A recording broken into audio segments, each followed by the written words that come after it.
ชิดะลาวได้ก่อตั้งขึ้นในปี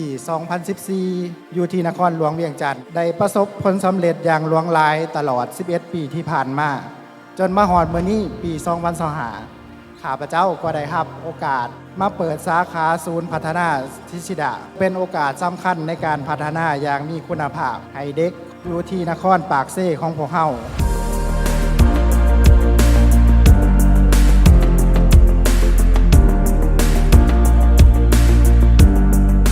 สิ่งที่ข้าพเจ้าได้เห็นมากผลจากหลักสูตรทิชิดะที่ชัดเจนที่สุดแม้นจากพัฒนาการของลูกหลานของข้าพเจ้าเองและจากบรรดานักเรียนที่ได้เรียนจบหลักสูตรทิชิดะไป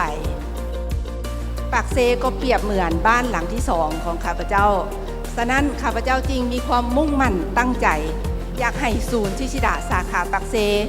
เป็นบ้านหลังที่สองของนักเรียนและผู้ปกครองเป็นสถานที่การศึกษาที่เต็มไปด้วยความหักความอบอุ่นความเข้าใจและการเรียนรู้ที่มีคุณภาพ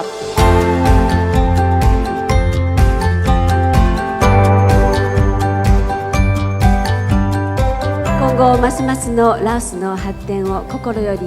願いまして私のお祝いの言葉とさせていただきますเพลงจะประซักพวกเขาก็รู้สึกดีใจเชื่อมั่นกับบรรดาทานทั้งหมดก็จะได้ให้การสนับสนุนอิชิดะอยู่ที่ปักเซพวกเขา